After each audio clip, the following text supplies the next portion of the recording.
When push comes to shove, the stellar military academy floated like a metallic jewel against the void of space, its crystalline towers stretching toward distant stars. Built into the asteroid field of Kepler Station, the academy represented the pinnacle of galactic cooperation, where the finest warriors from 17 different species trained to defend the known universe. At least that was what the recruitment brochures claimed. Riley Chen had read those brochures countless times during her journey from Earth, studying every word with the desperate hope of someone who knew she didn't belong. Standing at average height with brown hair pulled back in regulation style, she looked unremarkable compared to her alien classmates. The Vorthak cadets towered over everyone with their chitinous exoskeletons gleaming like black armor, their compound eyes constantly analyzing threats that existed only in their paranoid minds. The Zelanti flickered between physical and energy forms, their bodies shifting like living lightning contained in humanoid shapes. Even the silicon-based Kreks, despite moving slowly, commanded respect with their crystalline bodies that could withstand direct plasma fire. Then there were the humans, all 12 of them in a student body of 3,000. Cadet Chen, your performance metrics continue to disappoint. Commander Vexstar's voice clicked and buzzed through his mandibles as he reviewed her training scores. The Vorthak officer's 4 arms gestured dismissively at the holographic display showing her results. Perhaps Earth's military would better suit your limitations. Riley kept her expression neutral, though inside, something cold shifted in her chest. Sir, I request permission to retake the combat assessment. I believe I can improve my scores. Vexstar's compound eyes glittered with what humans had learned to recognize as amusement among his species. Improvement requires capability, Cadet. Humans possess neither the reflexes of the Vorthak, the energy manipulation of the Zelanti, nor the durability of the Kreks. You are, biologically speaking, inadequate for advanced military service.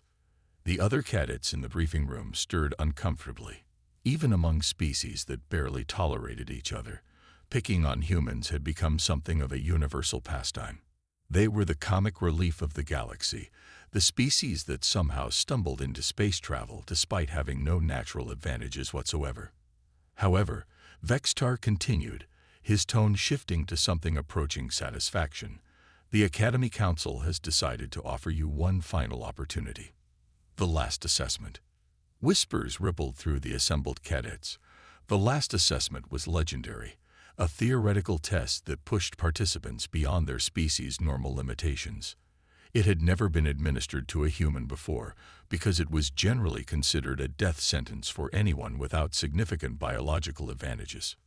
Sir, Riley said carefully, what exactly does the last assessment involve? You will be placed in Survival Chamber 7, Vexstar explained, his mandibles clicking in rhythm. The chamber will simulate a Category 5 extinction event. Radiation levels, atmospheric toxicity, and gravitational stress will increase incrementally until you either demonstrate exceptional survival protocols or, he gestured with one of his secondary arms, or die. Riley finished. Precisely. The assessment typically lasts 47 minutes for Vorthak participants, 32 minutes for Kreks, and approximately 18 minutes for Zelanti before they achieve transcendence or termination. His eyes fixed on her with undisguised anticipation. Human physiological data suggests a survival window of perhaps 8 to 12 minutes. Riley felt every eye in the room focused on her. The smart choice was obvious. Decline the assessment, accept reassignment to a support role, and live to see another day. That was what any reasonable person would do. But deep in her chest, that cold thing stirred again, and Riley heard herself saying, I accept. Survival Chamber 7 was a sphere of gleaming metal suspended in the center of a vast chamber, bristling with sensor arrays and emergency systems. Through its transparent aluminum walls, Riley could see the Spartan interior, a single chair, basic atmospheric controls, and emergency beacon that participants could activate to request immediate extraction. Chamber sensors will monitor all biological functions. The technician, a nervous Zelanti named Flux, explained as they ran through the pre-test procedures. The emergency beacon will be your only means of communication once the test begins. Use it the moment you feel you cannot continue. Riley nodded, though something about Flux's body language suggested nervousness that went beyond standard pre-test protocols. The energy being's form flickered more rapidly than usual, and their voice carried harmonics of what humans had learned to interpret as fear. "Is there something I should know?" Riley asked. Flux's form solidified slightly, a sign of intense concentration among their species.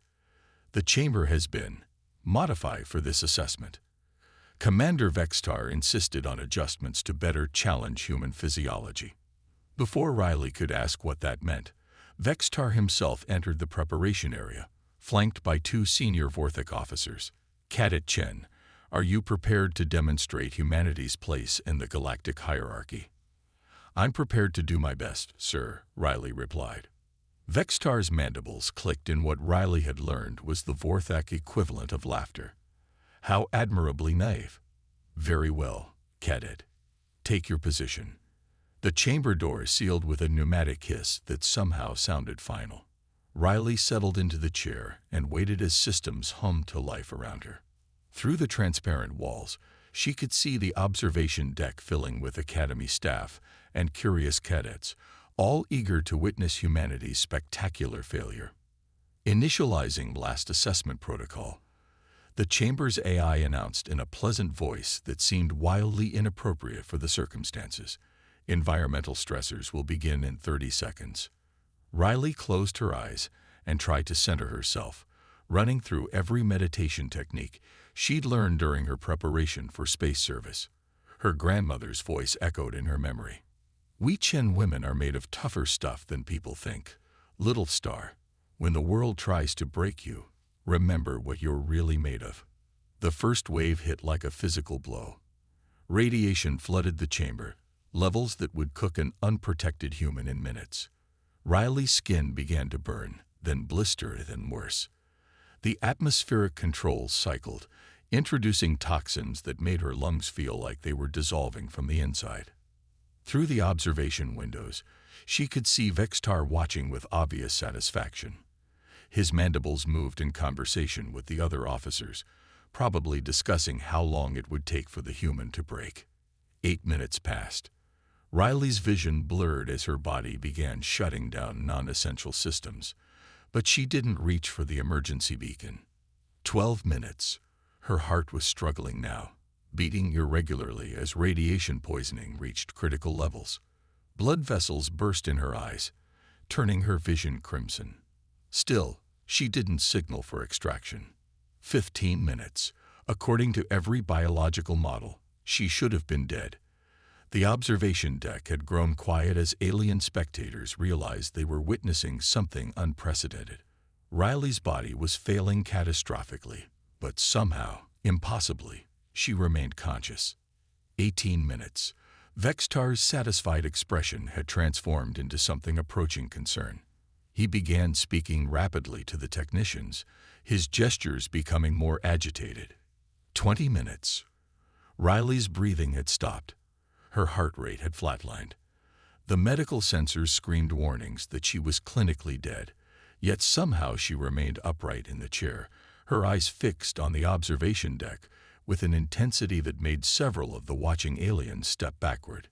22 minutes. Something was wrong with the readings.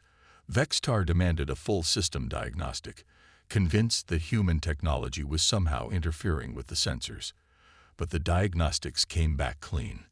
23 minutes. Riley's body convulsed once, violently. Then she stood up. The movement was smooth, controlled, completely at odds with someone who should have been a corpse.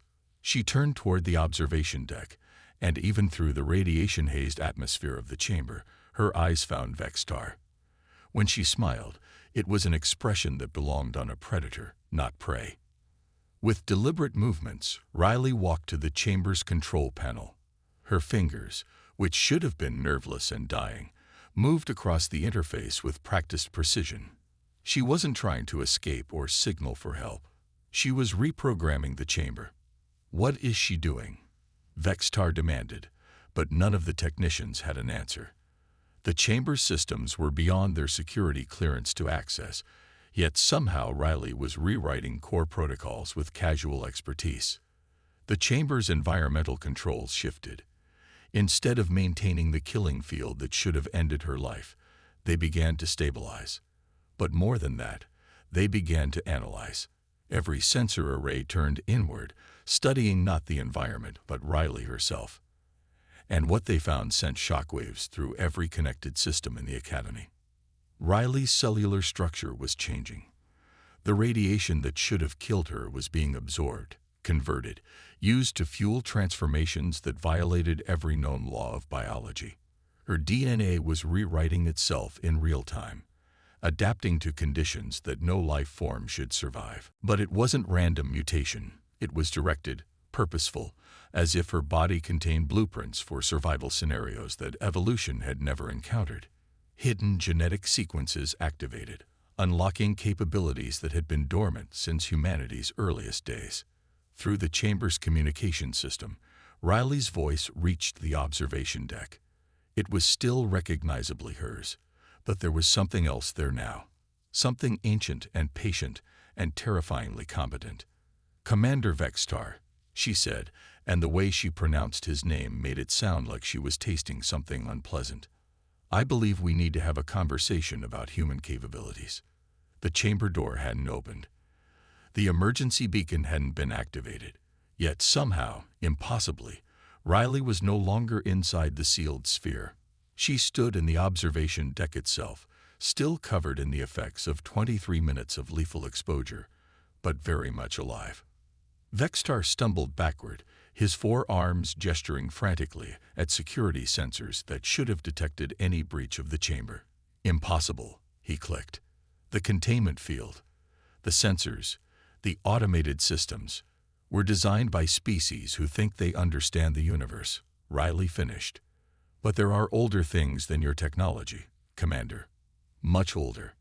She took a step forward, and Vextar noticed that where her feet touched the deck plating, the metal showed signs of molecular stress. Not damage, exactly, but change.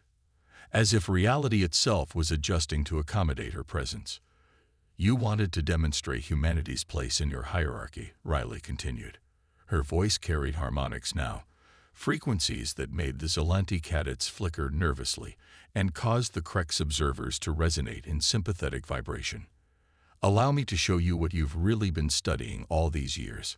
Around the observation deck, every piece of technology began to hum in perfect synchronization. Not malfunction, but coordination.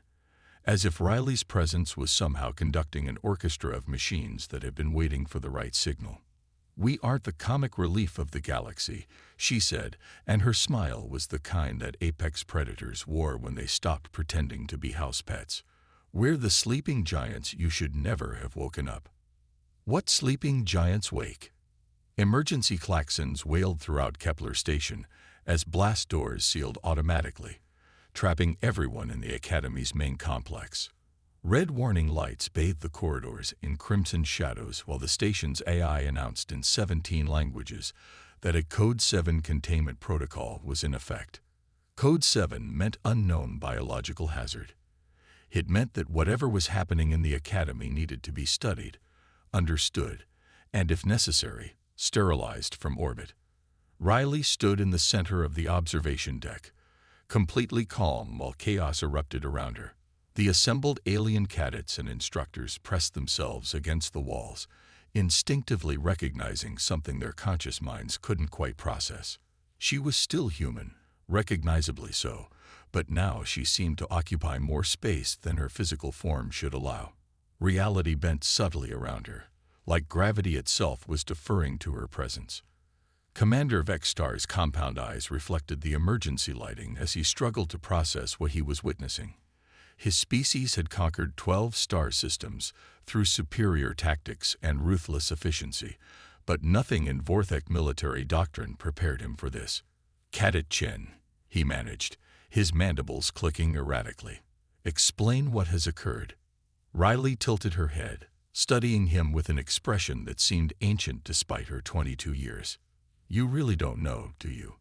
After all these centuries of studying humans, cataloging our limitations, filing reports about our inadequacies, you never figured out what we actually are. She gestured toward the sealed blast doors, and they responded by cycling open despite having no valid authorization codes. The corridor beyond stretched empty, but every surface gleamed with the subtle wrongness of matter that had been fundamentally altered at the molecular level. "We told you we came from Earth," Riley continued, her voice carrying clearly despite speaking at normal volume. "We told you about our history, our evolution, our long climb from primitive mammals to spacefaring civilization. All of it true, as far as it went." Flux, the Zelanti technician, flickered between solid and energy forms more rapidly now, their species equivalent of hyperventilation. "The biological readings," they stammered. "Your cellular structure, it's impossible. You should be dead. Not. Whatever this is." Riley's smile was gentle, almost sympathetic. "Death is such a limited concept, don't you think? Your species exists in energy states that would be lethal to most biological forms, yet you're standing here, talking to me. The Crex incorporates silicon-based consciousness that operates by principles organic minds can't comprehend. Even the Vorthak extend their lifespans through controlled viral symbiosis." She took a step forward, and the deck plating beneath her feet showed ripples of molecular reorganization, as if the metal was learning new ways to exist. "But somehow, when humans demonstrate adaptability beyond your models, it becomes impossible rather than impressive." "This isn't adaptation," Vextar snarled, his control finally cracking. "This is violation of physical law. Organic matter cannot simply rewrite itself to survive Category 5 extinction conditions." "Can't it?" Riley asked. "Or have you been working from incomplete data this entire time?" The question hung in the air like a challenge. Around the observation deck, alien minds that had spent lifetimes studying the supposed limitations of human biology began to reconsider assumptions they'd never thought to question. "Tell me, Commander," Riley continued, "what do you know about Earth's real history? Not the sanitized version we provided to your diplomatic corps, but the actual story of how humanity developed." Vextar's mandibles clicked uncertainty. Standard evolutionary progression. Primitive mammals developing tool use. Agriculture, industrialization, space travel. Unremarkable except for the rapidity of advancement. Unremarkable, Riley repeated, and there was something in her tone that made the word sound like a weapon. "Let me share some details your xenobiologists missed." The air around her began to shimmer, and suddenly the observation deck filled with holographic images that seemed more real than reality itself. Earth hung in the center of the display, but not the peaceful blue marble familiar from educational materials. This Earth was scared, broken, continents shifted into unrecognizable patterns. 65 million years ago, Riley said, her voice now carrying harmonics that resonated through bone and metal alike. A mass extinction event ended the age of dinosaurs. Your scientists know this. What they don't know is what survived. The holographic Earth shifted, showing geological layers that told a story written in stone and fossil. But among the expected remains of extinct species, other shapes began to emerge. Structures too regular to be natural, too complex to be primitive. Civilization isn't new to Earth, Riley explained. It's cyclical. Every time conditions become favorable, intelligence rises. Every time catastrophe strikes, it adapts or dies. What you've been studying isn't humanity's first attempt at reaching the stars. It's our seventh. The implications hit the assembled aliens like a physical blow. 7 previous civilizations, each presumably destroyed by extinction-level events, yet somehow carrying forward enough genetic memory to begin again. Each cycle taught us something new about survival, Riley continued. The first taught us to preserve knowledge in genetic sequences rather than external storage. The second showed us how to recognize when environmental collapse was approaching. The third demonstrated the importance of biological diversity and adaptation. She gestured, and the holographic display shifted to show DNA sequences that defied conventional understanding. Not random mutations or natural selection, but purposeful engineering that operated on timescales measured in geological epochs. By the fourth cycle, we'd learned to encode survival protocols directly into our genome, dormant sequences that would activate only under specific stress conditions. The fifth cycle refined these protocols, making them more efficient, more targeted. Vextar was beginning to understand, and the realization filled him with a terror he'd never experienced before. "The sixth cycle," he whispered. "The sixth cycle learned to hide," Riley confirmed, because by then, we'd developed space travel several times, and we'd learned that the universe was full of species who viewed rapid advancement as a threat. We learned to appear harmless, limited, unworthy of serious attention. The holographic display zoomed in on human DNA, showing sequences that had appeared inactive to every alien analysis. But now, those same sequences were lighting up like a city at night, active and purposeful, and terrifyingly complex. "You wanted to see our limitations," Riley said, and her voice was beginning to affect the station's structure itself. Metal supports sang in harmonic resonance, while energy conduits carried currents that pulsed in rhythm with her words. "Let me show you what happens when those limitations are removed." She closed her eyes, and the change was immediate. Every human signature on Kepler Station flared to life simultaneously. 11 other cadets throughout the Academy complex, all of whom had seemed average, unremarkable, forgettable, suddenly registered on sensors as something entirely different. In the engineering section, Cadet Martinez was no longer struggling with Crek's technology. Instead, she was improving it, her hands moving across control surfaces that began reorganizing themselves to accommodate insights that bridged the gap between organic intuition and silicon logic. In the medical bay, Cadet Washington wasn't just studying Zelanti energy healing techniques. She was enhancing them, finding ways to apply energy manipulation to biological systems that no other species had considered possible. Throughout the station, human cadets who had been dismissed as inferior were demonstrating capabilities that their alien instructors were only beginning to comprehend. Not magic, not violation of physical law, but the application of principles that required thinking beyond the limitations of single-generation lifespans. "This is what you've really been studying," Riley said, opening her eyes to reveal irises that now reflected depths that seemed to contain galaxies. "A species that has survived 7 extinction events, learned from each one, and encoded the knowledge of millennia into sequences you dismissed as junk DNA." The blast doors throughout the station began cycling open, not in response to override commands, but because the metal itself was learning new configurations that served human needs more efficiently. Emergency protocols designed to contain unknown biological hazards found themselves unable to define exactly what they were trying to contain. "The question now," Riley continued, "is what happens next. You can continue viewing humanity as a curiosity, a minor species to be tolerated and condescended to, or you can recognize us as what we actually are." "And what is that?" Vextar asked, though he suspected he already knew the answer. Riley's smile was radiant and terrifying in equal measure.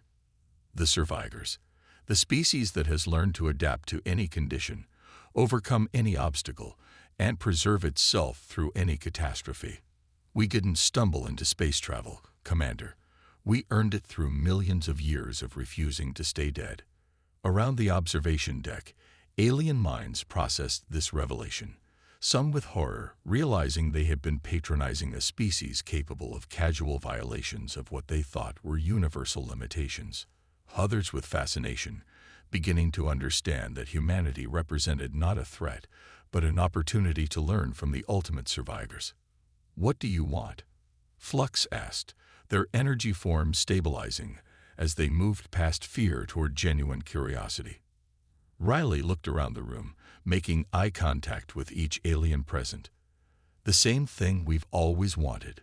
To learn, to grow, to explore the universe alongside species who understand that diversity makes everyone stronger. But we wanted as equals, not as amusing pets or interesting specimens. She gestured toward the viewing ports, where the stars stretched away into infinite darkness. The universe is vast and dangerous, and full of wonders none of our species have imagined yet.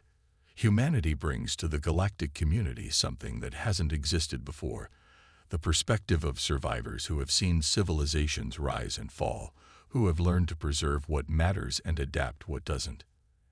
And if we refuse? Vextar asked, though his tone suggested he already understood how futile such refusal would be. Riley's expression grew sad rather than threatening. Then you continue making the same mistake that ended our previous 6 civilizations. You assume that current conditions will persist indefinitely, and you fail to prepare for the changes that are always coming. She looked directly at him, and he saw in her eyes the weight of accumulated centuries, the patience of a species that measured time in geological epochs rather than individual lifespans. The universe is about to become a much more interesting place, Commander. The only question is whether you want to experience that change as allies or as obstacles. The emergency klaxons finally fell silent, replaced by a deeper silence that spoke of fundamental shifts in understanding.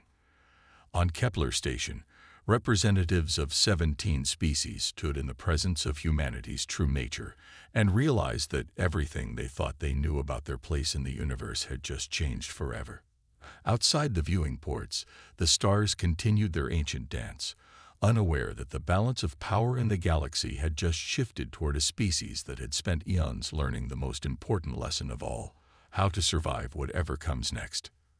Riley Chen, no longer a struggling cadet, but now a representative of humanity's deepest truths, stood at the center of it all and smiled with the satisfaction of someone who had finally revealed a secret that had been waiting millions of years to be told.